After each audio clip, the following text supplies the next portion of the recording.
Okay, we're going to read chapter 7 today. I think we're going to get to 7 and 8. At least she laughed, said Alice, after Philip and Mrs. Croft had gone home. Kind of a laugh. Put this on silent, I said. Sounded like Lena. Mama dragged a huge dog crate out into the kitchen. She was packing up the car to pick up 2 new dogs. Some dogs felt better in crates. Some dogs had lived in crates for a long time. Mama always hoped they'd ride free, sitting in the back seat, looking out the windows, leaving nose prints on the glass. Mrs. Croft let Cody sniff her hand when she walked home, I said. Really? Said Mama with a smile. That's a good sign. Mrs. Croft doesn't seem to understand many things, I said. Phyllis doesn't know anything about children, that's for sure, said Mama. She never had children, or any dogs or pets. She's had Mama searched for words. She's had an uncluttered life, she said finally, except for her husband. So why is Phyllis the one to take care of Philip? I asked. Mrs. Croft had become Phyllis to us, even Alice and me, at least in private. Mama carried 2 old blankets out to the porch and dumped them. She cares about Philip, said Mama. In her own way, she cares about Philip. She just doesn't know what to do with him. Philip laughed on the porch, said Alice. He likes us. He laughed, I said, but he's sad. Mama looked at me for a moment. Alice was quiet. He's sad, I repeated. And something sad is happening at his house for him to be with Phyllis and Mr. Croft. Mama put her packet of dog snacks in her pocket. You know, under all that fuss that is the outside of Phyllis, I really think she's nice, said Mama. Good thing they moved here, said Alice, writing in her journal. Mama smiled. You're right. There's a whole summer for Philip and Phyllis to work on that. Mama took the cover off Lena's cage. Hello, Lena. Hello, Lena, said Lena. I'll be gone for most of the day, Zoe. You can call Daddy if you need to, said Mama. How come I'm not in charge? Asked Alice. How come? Repeated Lena, making us laugh. You're in charge of you, Alice, said Mama. Are you taking Cody? I asked. Sometimes Mama took Cody when she picked up new dogs. It made the dogs feel more calm to have a peaceful dog in the car with them. Mama walked to the window and looked out. Philip had come through the gate and was sitting under a tree with Cody. I think I'll leave Cody here, Mama said. They can spend the day together. Mama packed up the car with water and dog bowls, food, and the crate and blankets. Remember, she called to us, there will be a young dog. Make sure everything is up off the floor. Mama got in the car and was gone. We haven't had a young dog here in a long time, said Alice. Remember, Billy was a bad puppy. He ate all my pencils. Bad puppy, said Lena. Lena liked saying that, and she said it more. Bad puppy, bad puppy, bad puppy. Chapter 8.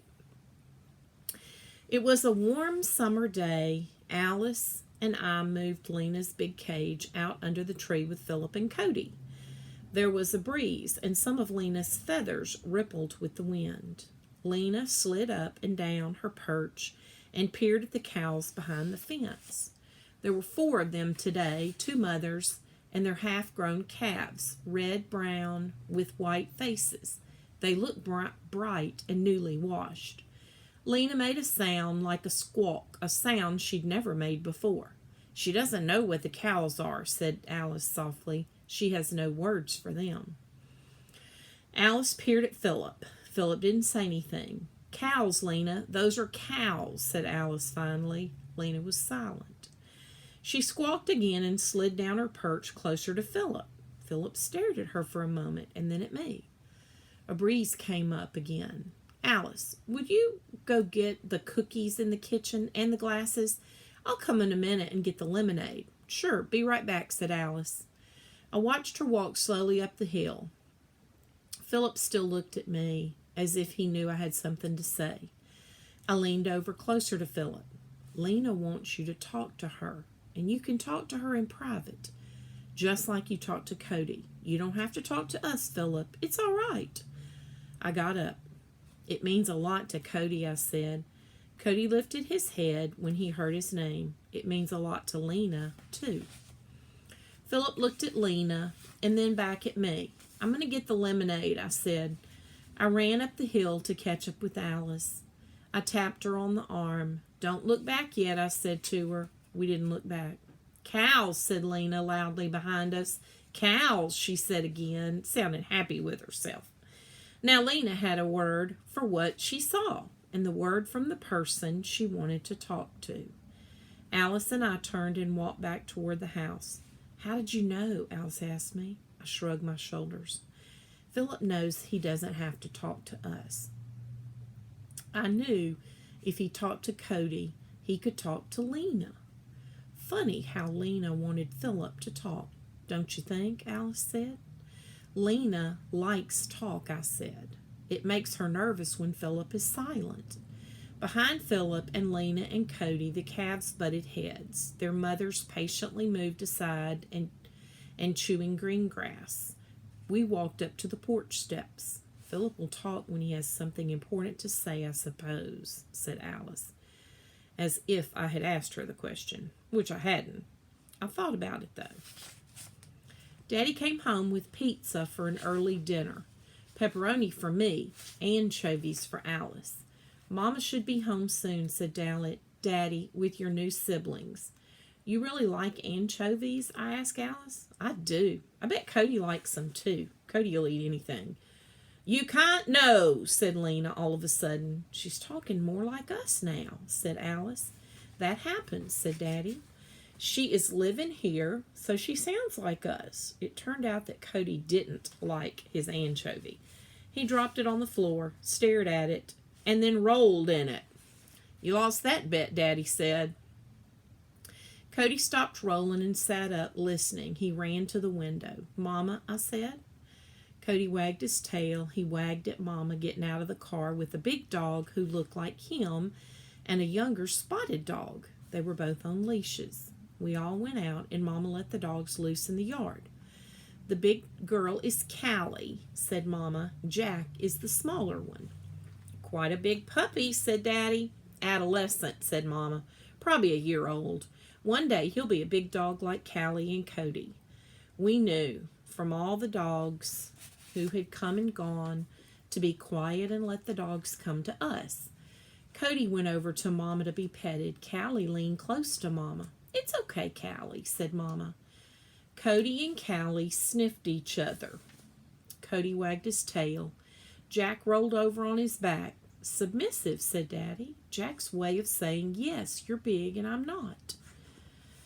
Callie came over to Alice to be petted and then me. She looked up into my eyes and sniffed my face. Her nose was soft. I could feel her breath. I bent down, trying to get Jack to come. It took him a while, but he came to me. Jack's the nervous one, said Mama. He'll need a little work. Mama looked tired. I knew that rescuing dogs was hard work. She had driven across the state and back to pick up the dogs from another driver who had picked up the dogs from another state. The Rescue Association didn't always have much money, so drivers from every state volunteered. Callie and Jack had come all the way from Georgia. Jack, in a sudden burst of energy, jumped up and ran down the yard. Philip stood at the fence watching. He opened the gate and came in, walking down the yard to sit in the grass under the big tree. Cody went down the yard. Callie followed. They ran along the fence together. Jack walked up and sat in front of Philip.